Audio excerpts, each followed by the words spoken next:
linear programming, simplex method. We have already seen, we have already looked at the other method, which is the graphical method of linear programming. So we shall wind up linear programming with the simplex method. And of course, we begin by understanding this method. How does it work? And how different is it from the graphical method? So the simplex method is yet another linear programming mathematical technique that you can use to maximize or minimize a quantity by choosing appropriate values for variables involved. By choosing appropriate values for the variables involved. Yes, it can be used if you have a maximization or minimization problem, you can use it. Now, how different is it from the graphical method? We are saying on the bullet that the simplex method, unlike the graphical method, can be used to solve both equations having only two variables and those with three or more variables. Okay, it can be used to solve both equations having only two variables and those with three or more variables.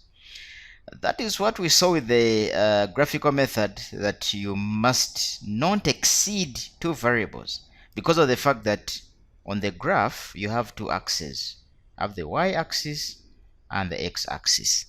So it can only help you when you have those two, only two variables. One can be placed on the y-axis, another one on the x-axis. However, I should mention that besides the physical graphing, today we can do digital graphing, and you can have more than two. You can have a 3D, 4D, 7D, so it is now possible. If you use programs like Excel, you can do it. But for purposes of this paper, purposes of this unit, the linear programming graphical method, we shall stick to the two. Again, with the simplex method, we see that there is a unique feature, which is the procedure of converting inequalities, the less than equal to, into equality equations, which will require introduction of the slack variable. Okay, that will require introduction of the slack variables. Now this is going to be introduced in each of the inequality equations in question. So this slack variable is ideally the spare capacity, okay, the unused units, okay, the spare capacity, the unused units. Assuming that you want to maybe make a special, let's say a chart, you have a function and you want to have that special chart made for you. If it is going to be specialized, you'll be required to purchase a cloth as a raw material. Let's say it is a 20 meter, just I'm giving okay, 2 meter by 5 meters, or 5 meters by 2 meters, something like that. So the person who's going to make for you the shirt says, I need 5 meters by 2 meters. That is the piece of cloth you should bring to me.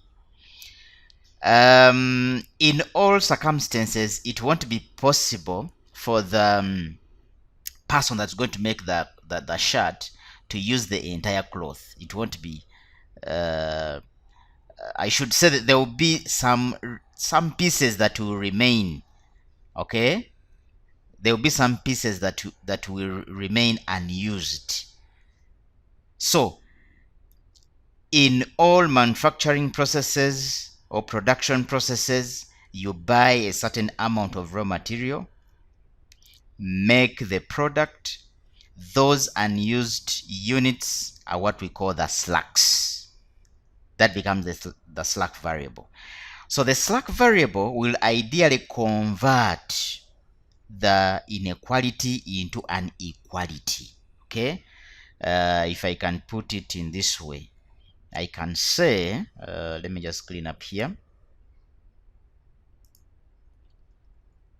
I could say that the inequality plus the slack variable would equate to an equation, would give you an equation. It would give you an equality. Okay, so that is the uniqueness with the simplex method, that we introduce a slack variable. All right, next we talk about the standard maximization. Yes, we've seen that linear programming has that power to help you determine the point of maximization. So we are saying that, as noted before, a standard maximization problem is a linear programming problem for which the objective function is to be maximized, and all the constraints, the less than, equal to inequalities, are used in the process of maximization. So if you're facing constraints, if you're having constraints, you have an objective, linear programming can be used to solve that problem. So of course, we know in business we shall talk about profit maximization. So just like the graphical method, we can use the simplex method to determine the optimum point where profits can be maximized. Now, with the simplex method, there are specific steps that must be followed in arriving at the point of maximization, or in deriving the point of minimization. There are specific steps. Now that makes it a very, very predictable method to use, because it is systematic, okay, following specific steps. So what are those steps? Step number 1, as we have seen before, is to express the linear programming into a standardized format. We express the linear programming into a standardized format. Yeah, this step number 1, you're good already. It's exactly what we did when we are doing graphical. Step number 2 is now the converting, okay, of the inequalities into the equality. So we are saying that go ahead and convert each inequality strictly the constraints into an equation by adding the slack variable we've talked about. If that is achieved, you move to step number 3 to formulate what we call the augmented matrix. This augmented matrix is built up of the linear equations, the original inequalities which have been converted into equalities are introduced in the augmented matrix. And it is the same system that we use to set up the initial tableau. The same system that we use to set up the initial tableau. So if that is done, it means at the end of this step, step number 3, we have our initial tableau ready. Then we move to step number 4, where we are going to do several things. And one of those is to determine the pivot column within the initial tableau. Now, the pivot column is the column with the highest, the greatest contribution, the greatest profit in the objective function row. I'm going to be demonstrating that. But as we are looking for the pivot column, we are looking for the largest profit, the highest contribution within the initial tableau, but strictly in the objective function row. When that is done, we go ahead to determine quotients by dividing the positive numbers in the pivot column with the corresponding elements in the solution quantity column. I'll show you that.